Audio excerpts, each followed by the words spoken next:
Jim Caviezel, who was the star in Passion of the Christ. He is also a star in Sound of Freedom.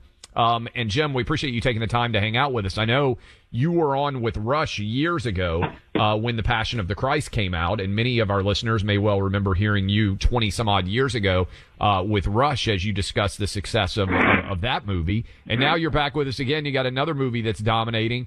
Tell us what it's about, why you think it's having success, and why you'd encourage people listening to go check it out. I play a man named Tim Ballard, former Homeland Security man that goes down to the border of Calexico, California, and takes down one of the worst pedophiles, traffickers they'd ever seen. He rescues this little boy. The little boy says, "Will you find my sister?" And he essentially sells everything to go and look for this little girl. Jim, it's Buck. Thanks so much for being with us. This movie, I mean, we see this where something that has a theme, a traditional theme of just good versus, in this case, pure evil, does so well at the box office. And there are all these reviews and people writing about it saying, oh, well, this is a surprise, or that this kind of independent film. Why do you think this is resonating so much with people? It has a lot to do with, in a nutshell, with our republic that's collapsing right now. If we can hurt little children and let them die and be slaughtered, I mean, there's plenty of facts here too, and they these media that claim fact checkers. The public is waking up. They're now asking, who are your fact checkers? Because I'd love for them to cross-examine with Tim Ballard and many of these agents. They don't know what they're talking about, and they won't even go to the border. And when you look at a country that doesn't have a south border, are we a country? We're celebrating the 4th of July. We don't have a south border. We are not a sovereign nation. What is going on? And that's what the American public is looking at. And the facts are there. They have done plenty stuff, research, but you never see these people that read from their papers they're probably getting from the Pentagon to actually go down there and do their own research, like people like Lara Logan that actually go into war zones. Jim, what do you attribute the overall success of this movie? Because I know you're probably like Buck and myself, an old school movie buff, and you remember when Indiana Jones was out in the Temple of Doom and Raiders of the Lost Ark and everything else. Your movie is going head-to-head now and winning in many markets against the 5th Indiana Jones movie with all of the marketing power, all of the dollars that Disney can pour into a franchise of that magnitude. What does the success of your movie say about the desperate demand for stories such as these to be told?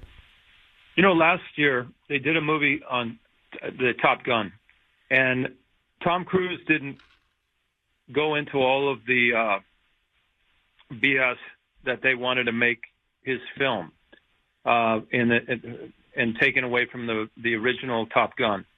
People went there and they watched. They had an experience. They loved the flight aerials and stuff. They loved that it was American, and they loved their country. And we have a republic, life, liberty, and the pursuit of happiness, and so we have gone so far left and had people shove their, LGBTQ flag up into our face.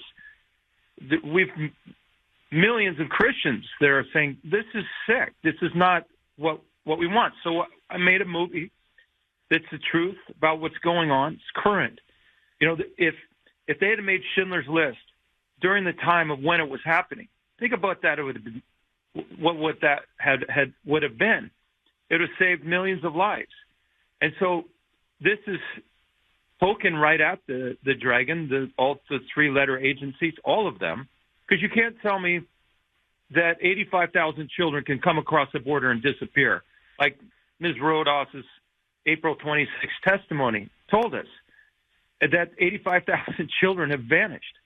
And then you have all these articles coming out and ripping the film. Why?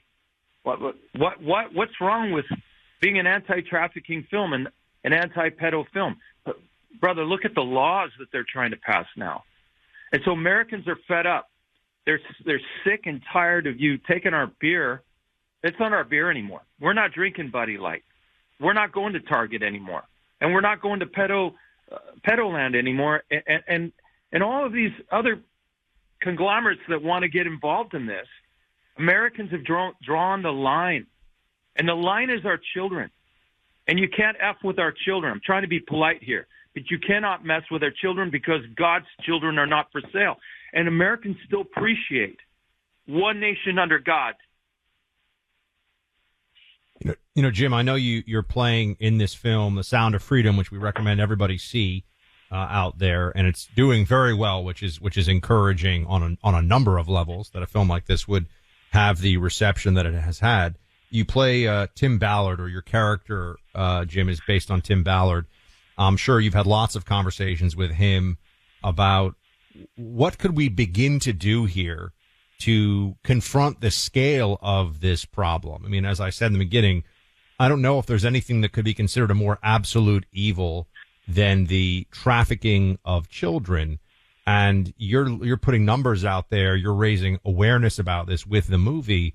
What would be some of the steps? I mean, a lot of people out there are thinking, how do we start to, I know it's a massive problem. It's a global problem, but what does it look like to try to begin to fight back against this effectively and save these kids? Well, right now, there's a message that I give at the end of the film. It's a powerful message. But right now, what's happening is that when we first went to sell this film, we had to go through social media. Nobody would listen to us. And we were a voice in the desert crying out. And eventually, the public started coming. And now they're starting to come. I mean, this is just starting. And what they're doing is Angel has this, they're the ones that promote the film. And Angel has this Pay It Forward program. Curiously enough, a film I did. But it's a Pay It Forward program that help people that are economically stuck right now to see this film. And they go to the movie, they get free tickets.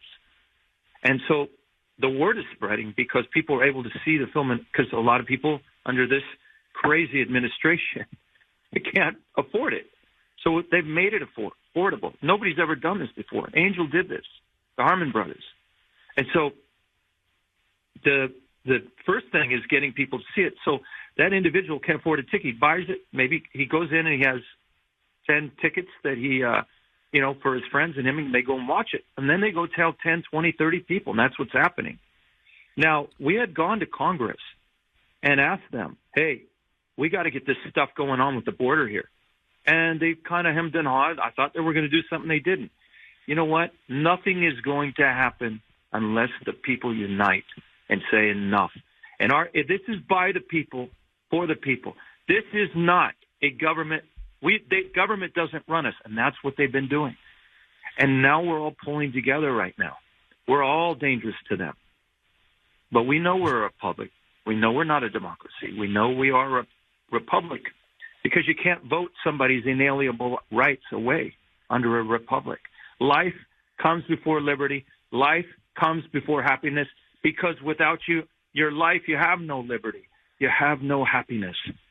And so by the people, for the people is happening right now. And we're going to constitutional, full across the board. And we're going to become a sovereign nation again very soon. And we're uniting around this, because you can't, because, again, my character says over and over again, God's children are not for sale. And when God tells you to do something, you don't hesitate. That's the American way. Jim, you're obviously very passionate. That's fueled so much of your success as an actor. We're talking to Jim Caviezel. I know there's a talk, and I'm curious what the update is on this. A lot of our listeners watched The Passion of the Christ, the movie that you starred in, that Mel Gibson produced. I know that there's talk of The Passion of the Christ or Resurrection, and so I got a couple of things here. What can you tell us about that movie? And when you make a movie like Sound of Freedom, how much of the Hollywood audience actually does respond to the movie like this, even if they don't do so publicly? In other words, how much of an underground is there in Hollywood where people who work on the movies, both actors, but, behind the scenes people, actually are big proponents of their faith and supportive of what's going on? Well, they're underground. And they're there in the agencies as well. They're good Americans are fighting, but the guys that are in charge are the ones that are destroying our republic. We did The Passion of the Christ 20 years ago. Came out in 2004. We filmed it in 2002. And I got to go through a huge experience on that movie. The moment I took that movie, I was told by many not to do this film. And I said, why? It's in the Gospels. It's in the Bible. We put our hand on the Bible when we swear. You go into a court hearing, you put your hand on the Bible. And this version of it is the one we did right from that. And I was incredibly attacked by the media. So that was before fake news. Okay, when Trump came in and started talking about fake news, nobody knew it was fake news. Now we all know it's fake news. And they're struggling with the narrative. And the narrative back then was to take away our foundation of one nation under God. That's what they chipped away at. And when we came in with that film, this film did remarkably well, but The Passion came in 5 days. This was almost 7 days. That was 5 days at $139 million at $7 a ticket back then, and the public spoke out and said, this is our film. After that happened, I couldn't get a job. Why? The film did over $1 billion worth of business. And they were like, no, not unless you work on our terms. I was given a gift. It came from God Almighty. And it's not my gift, it's his. That's the difference between me and other artists. I didn't give myself a gift, but I'll put my gift up against anybody in the world because it's his. And so I have a responsibility to do my job and fight for Americans in films. I was inspired by Jimmy Stewart when I was around Jimmy Stewart, and he told me, Jim, make good movies. And so I did. I made The Thin Red Line, and I was moving up the rocket chain right here in this industry with always the intention to inspire people to find moral redemption in stories. And the industry has been hijacked from us, the people, American people. And so they're crying out in this film right now. They're watching because this is current. As I said, Schindler's List had been made during the time of Auschwitz. It could have prevented a lot of wickedness that would happen under the Nazis, and also with what happened under the Soviet Union. Their crimes to date are just unprecedented. But we have a lot of these things going around right now, and that children, there are more slaves right now, of children right now, in this world than all slavery when it was legal in history. That's what you find out in this film. The film is The Sound of Freedom. I know a lot of you have seen it. A lot more of you will see it. Jim, thank you so much for being with us here, sharing your story, and we wish you continued luck both in this film and on future films. I would like to thank all Americans out there. And I've said this before. When Ronald Reagan said it many years from his Time for Choosing, that you and I have a rendezvous with destiny.